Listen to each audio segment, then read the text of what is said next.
Hello, welcome back to Chai Collective, where we explore science, psychology, and how they intersect to shape our world.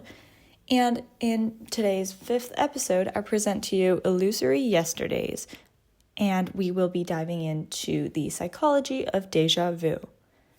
So first, to orient ourselves, I'd like to ask if you have ever walked into a place that you've never been before, and suddenly it felt like you already knew it. Maybe you're sitting in a classroom for the first time. You notice the arrangement of desks, the sound of voices around you, the sunlight coming through the windows. And then, for a brief moment, something feels impossible. You feel like this exact scene has already happened. Not something similar, not something that's vaguely familiar, but this exact moment.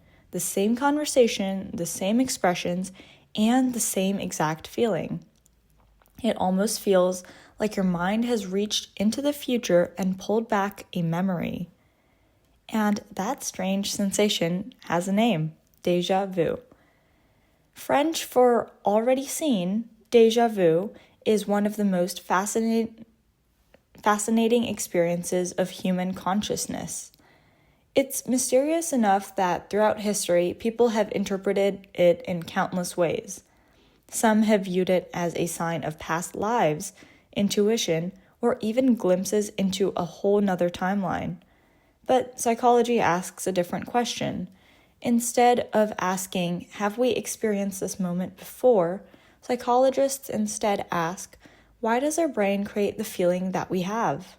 Because the fascinating truth is, déjà vu is not evidence that we can see the future. It's evidence that our brains are constantly interpreting, predicting, and reconstructing reality. And with that being said, welcome back to Chai Collective, where we explore the strange, mysterious, and sometimes unsettling psychology behind the human mind.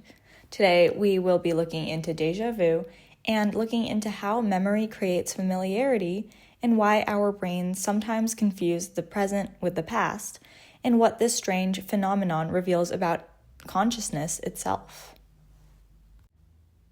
Alright, so to first understand déjà vu, we have to understand something important about memory. Most people imagine memory like a recording device, almost like a camera.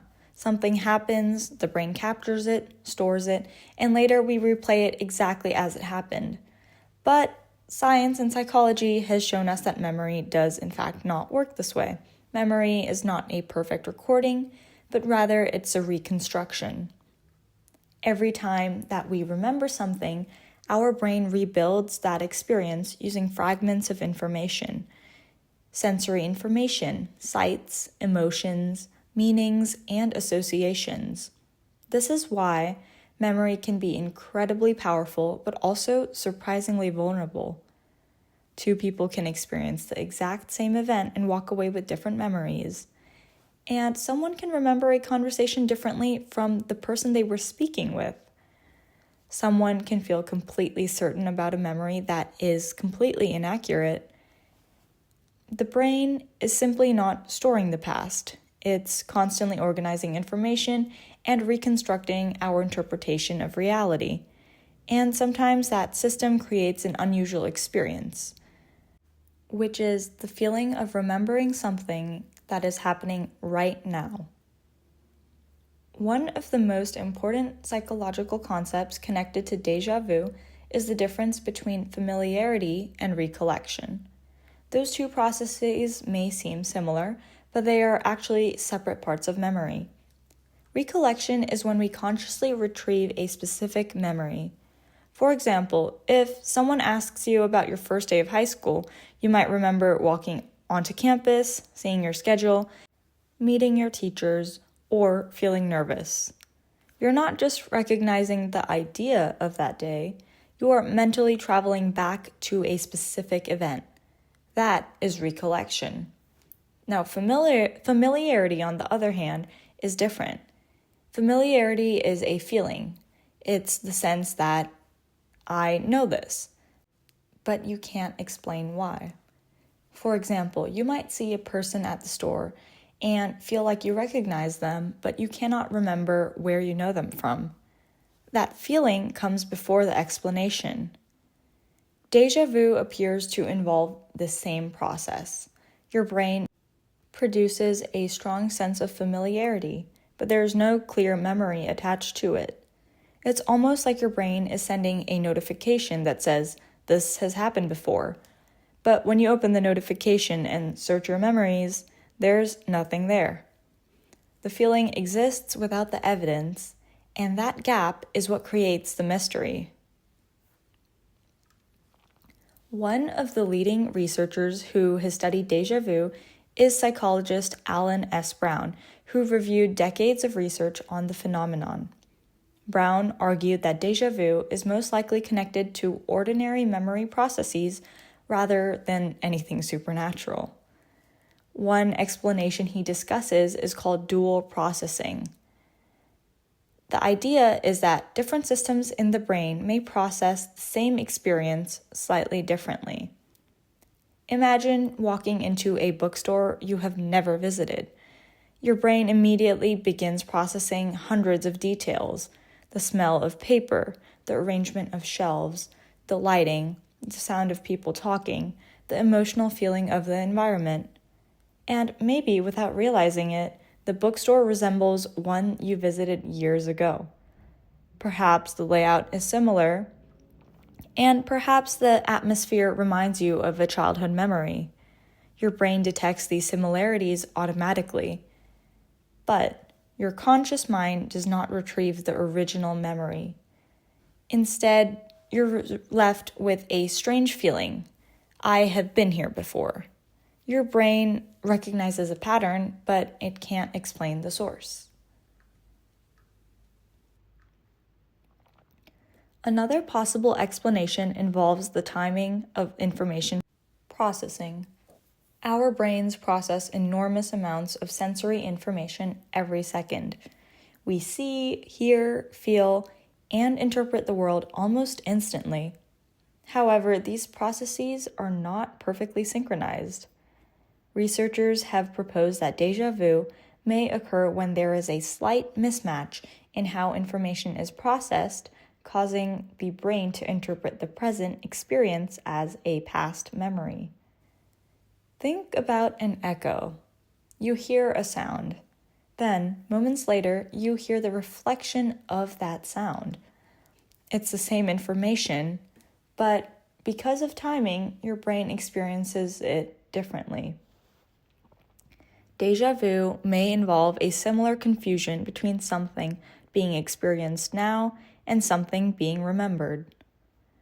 The brain labels the present moment with a feeling that usually belongs to the past. But why does déjà vu happen more often during certain stages of life? Research suggests that déjà vu is extremely common and that most people experience it at least occasionally. It appears especially common among adolescents and young adults. Psychologists think that this may be related to several factors, one of them being the amount of new information adolescents and young adults encounter.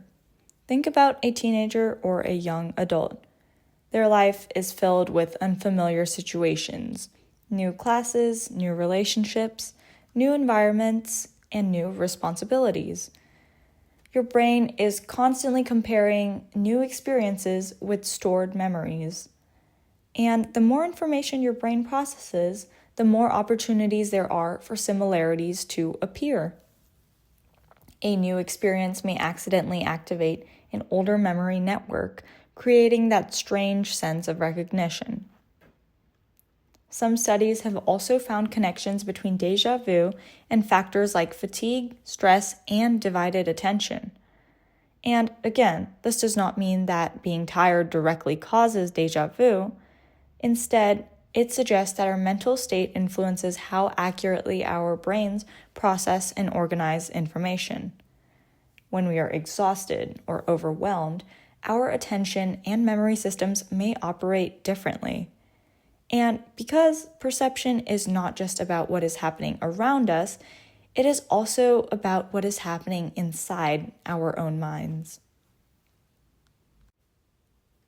This brings us to one of the most fascinating ideas in psychology. The brain does not simply experience reality, and instead it creates our experience of reality. Every moment, our brain is making predictions. Before you consciously recognize a friend walking toward you, your brain has already analyzed patterns, their movement, their gait, appearance, their voice.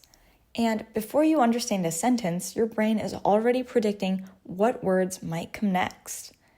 And this predictive ability is incredibly useful. It allows us to navigate the world efficiently. But sometimes, the same system that helps us predict patterns can create illusions. Déjà vu feels like seeing the future because the brain is constantly comparing the present with previous experiences. It is always asking, have I encountered something like this before? Does this match a pattern I already know? Usually, the answer helps us understand the world, but occasionally, sometimes the system makes a mistake. The brain finds a match that is not actually a memory, and suddenly, the present begins to feel like the past. Déjà vu also connects to another neuroscience and psychological concept called source monitoring. Source monitoring is the process our brains use to determine where information came from. Did I experience this? Did someone tell me this? Did I imagine this? Or did I dream this? Our brains constantly perform source monitoring without us even realizing it. But then again, this process is not flawless. Sometimes information becomes separated from its original source. For example, someone may remember hearing a story and later believe that they personally experienced it. Or someone may remember imagining an event and later feel like it actually happened. Déjà vu is a much smaller and harmless example of the same general idea of source monitoring. The brain creates a feeling of recognition, but the source of that recognition is unclear. The experience feels meaningful because humans naturally want explanations for our internal experiences. We like to know why something is going on, how it's going on, and why we're feeling the way that we are. And when we feel something strongly, we assume that there must be a reason. But sometimes the reason is simply the incredible complexity of the brain. Interestingly, scientists have also studied déjà vu through cases involving the brain's temporal lobe. The temporal lobe is heavily involved in memory processing. Some individuals with temporal lobe epilepsy report experiencing intense feelings of déjà vu before seizures. These observations have helped researchers understand how activity in the brain regions involved in memory and familiarity may contribute to the experience. However, everyday déjà vu and neurological conditions are certainly not the same thing. For most people, occasional déjà vu is simply a normal feature of human cognition. It's not a sign that something is wrong, but instead it is the result of a gap in our brain processing familiarity and past events. Maybe the most fascinating part about déjà vu is not that our brain makes mistakes. It's that our brains create mistakes that feel so convincing. For a few seconds, a new place becomes an old memory. A stranger becomes an old friend. And the present feels connected to a past that never happened. Déjà vu reminds us that our experience of reality is not passive. Instead, it's the complete opposite. It's active, and it's the result of reconstructing our world through daily experiences in every moment. We are not simply observing the world, and instead, our brains are actively building our very understanding of it. Every second, billions of neurons are communicating. Memories are being activated, patterns are being recognized, and predictions are being created. And sometimes this extraordinary system produces a moment that feels almost impossible, a moment where we stop and wonder, have I actually lived this before? Or maybe, am I just experiencing the incredible complexity of being a human? So, the next time déjà vu happens, instead of wondering whether you have accidentally glimpsed the future, consider something even more intriguing. Your brain is searching through memories, recognizing patterns, and constructing your experience of the present moment. Maybe déjà vu isn't a doorway into another timeline.